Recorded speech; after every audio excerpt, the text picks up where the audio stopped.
Hey guys, Mark again.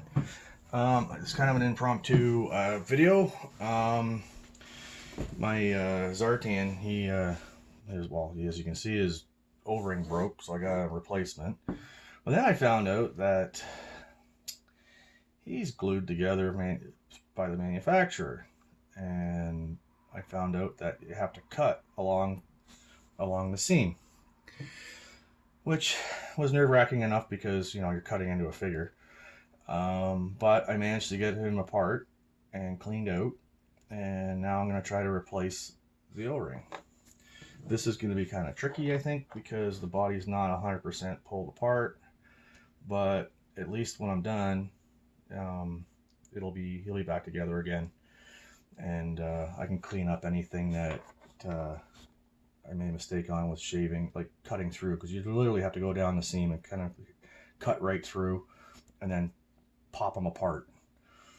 But and then you have to do it across the top of the shoulders, which is kind of a pain because of his hood's in the way. But I managed to get him to open up enough that I can at least get the old O-ring out, and now the fun part of getting the new O-ring in. So I didn't want to cut too far into the shoulder because I didn't want to cut the hood. So I'm going to try this way, and the plastic does bend enough that it will actually flex, so you don't have to worry too much, I don't think. But I will find out how easy this is to put back together, because this is the first time of me doing this, and yeah, I don't want to have to do it again. So come on, I probably should have worn my glasses. Get in there, you little bugger. Oh, these reproduction O-rings are cool, but I find them a little bit thin. Mind you, when I was a kid, I was using thicker ones. I just go down to the hardware store and get O-rings that were roughly the same size, and they were a little bit thicker, which also was nice because it tightened up the shoulders. But all right, here's the fun part, because the body is not all the way apart, and now I'm going to see if I can get him to hook. Stretch him a bit, though I don't like doing that, but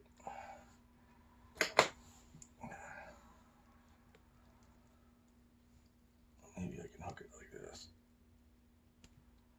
Do this one shot, get my thumb around it. There we go. There we go. Let's get the arms in, make sure I'm putting them in the right way, because I really don't want to fuck around too much. Excuse my language. There. Much better. Okay. And yes, you're probably better off, before you do all this, is to take the screw out, because I'm sure everybody would do that, so I don't have to remind anybody. Tighten that up.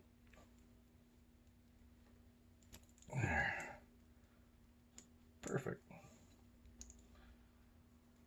There we go. And minimal damage. Actually, it looks really good. You can hardly tell. Now, the biggest test is to see if his chest piece clips back on, because you have to cut down along the back part of the chest piece, and that's where this clips into. There. Cool. I did it right. Who knew? Okay, so there we go. And then after that, I'll paint them up a little bit and get some of the black again, which I mean, I just use black Sharpie, and that tends to work pretty good, because it's a good match for the black that they use for the Joe figures. I did Sergeant Slaughter like that, and Scrap Iron did his helmet. You didn't even know that there was a difference in color. You can't really even tell unless you had underneath a really bright light to see where the lines were. But yeah, and then I'll go ahead and do his knees. But yeah, I won't do that on this video. I actually have a video on how I was repairing knees, so if you want to check that one out, that'd be great. Okay, anyway, so he's back together. He looks pretty. Everything looks nice and tight. No gaps. I'm happy. All right. Hope you enjoyed the video. Please subscribe and comment, and I'll see you again soon.